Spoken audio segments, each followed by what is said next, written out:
বসেন প্লিজ বসেন, আমি কথাটা শেষ করি। তারা মনে করে যে এটা তাদের জন্য নিজের টাকা বলতে যাচ্ছি। কিন্তু যদি কেউ ভিডিও করতে চান, আজকে একেবারে সার্থক সময়। আমি দায়িত্ব গ্রহণ করেছিলাম আনাসের মতো, দায়িত্ব গ্রহণ করেছিলাম 9 সেপ্টেম্বর বাংলাদেশ শিল্পকলা একাডেমির ডিজি পদে। দায়িত্ব গ্রহণ করেছিলাম আনাসের মতো 1,500-এর অধিক শহীদদের রক্তের জন্য। আমার একটা দায়িত্ব আছে, সেই দায়িত্ববোধ থেকে, এই দায়িত্ববোধের জন্য আমি আমার থিয়েটার করা বন্ধ করেছি, আমি সবকিছু ছেড়ে দিয়েছিলাম। আমার ব্যক্তিগত জীবন ছিল না, একেবারে শতকরা 100% সময় ছিল বাংলাদেশ শিল্পকলা একাডেমির জন্য, এবং আমি কাজ করেছি বাংলাদেশ শিল্পকলা একাডেমির সবার আগে সর্বাগ্রে এই নীতি অনুসরণ করে। আমি কোনো জায়গায় কোন রকম অর্থনৈতিক অনিয়ম করতে বা অনৈতিক কাজ করতে দিতে চাইনি।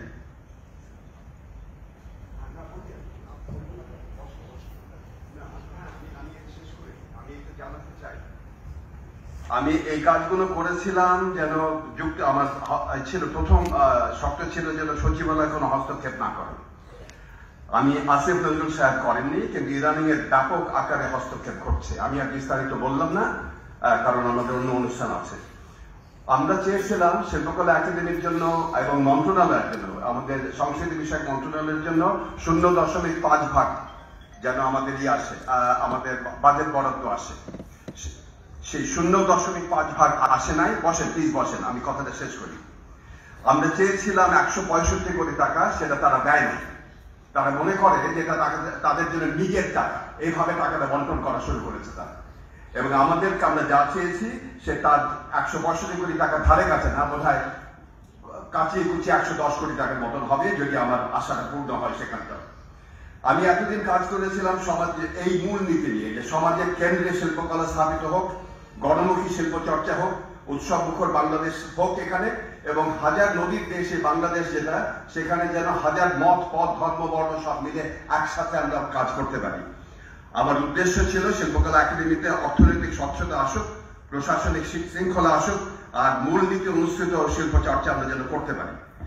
এই মনির চৌধুরীর নামে এই উৎসব, যিনি আমার একেবারে প্রাণের মানুষ, যাকে দেখে আমি অনুপ্রাণিত হয়েছে বারবার, যিনি সেই মানুষ যিনি কখনো চিন্তা করেন নাই যে নাটক করতে গেলে কিছু দরকার আছে, উনি সেই মানুষ যিনি জেলখানায় বসে কবর লিখেছিলেন, এবং জেলখানায় কোন রকম আর্থিক অনুদান সহায়তা কিছু না করে রাত্রেবেলা কিন্তু সেই কয়েদিরা, কমিউনিস্ট পার্টির কয়েদিরা কিন্তু নাটক মঞ্চায়ন করেছিল ভাষা আন্দোলন পরে 53 সালে। আমি এই মনির চৌধুরীর নামে আমি গর্ববোধ করি।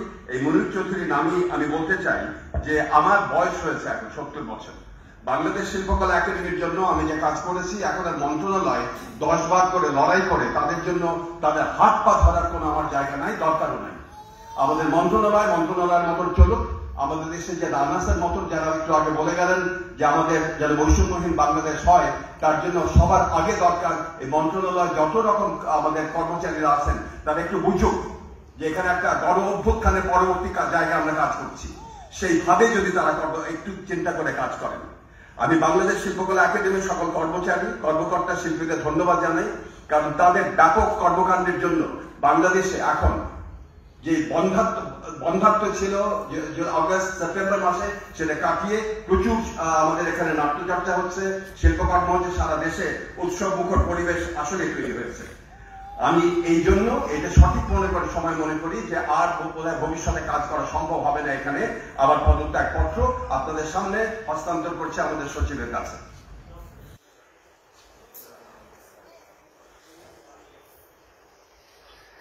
আমার এখন ফিরে যাওয়া দরকার আমার নিজের কাছে। এখানে আমাদের আমলাতন্ত্রের পেছনে 10 বার ফোন করে টাকা আদায় করা আমার ব্যক্তিগত কাজের জন্য না, শিল্পকলা একাডেমির জন্য। সেই কাজটা না করতে পেরে যদি না করতে দেয়, এবং তার জন্য যদি আমাদের পদে বাধা দেয়, তাহলে আমার এখানে থেকে লাভ নেই। এটা একেবারে সুচিন্তিত ভাবনা, আমার সুচিন্তিত ভাবনা। এই জন্য যে আমি গতকাল সারাটা দিন এবং আজকে গতকাল বিকেল থেকে আজকে সন্ধ্যা পর্যন্ত এটা নিয়ে ভেবে আপনাকে আমার রেজিগনেশন লেটার দিলাম। এখন যেহেতু আমি রেজিগনেশন লেটার দিয়ে দিয়েছি, আমাকে যে বলতে বাধা দিয়েছিল যে আমরা আদিবাসী কথাটা বলতে পারবো না, আমি এই আজকে বলছি আদিবাসীদের বিরুদ্ধে তাদের আদিবাসী জনগণের দাবি পূর্ণ হোক, তাদের বিরুদ্ধে নির্যাতন বন্ধ হোক, তাদের অধিকার অর্জিত হোক। আমি একসাথে চাই বৈষম্যহীন বাংলাদেশ কায়েম হোক, আনাসের মতন শহীদদের রক্ত যেন সার্থক হোক। এটা আমরা ভুলে যাচ্ছি, আমরা গণ অভ্যুত্থানের কথা। এই গণ অভ্যুত্থানে আমরা যে বৈষম্যহীন বাংলাদেশ চেয়েছিলাম সেটা সত্যিকার ভাবে সার্থক হোক, এবং তার জন্য আমি আশা করি বাংলাদেশ শিল্পকলা একাডেমি ভবিষ্যতে নিরলস পরিশ্রম করে যাবে। আপনাদের সবাইকে অনেক ধন্যবাদ।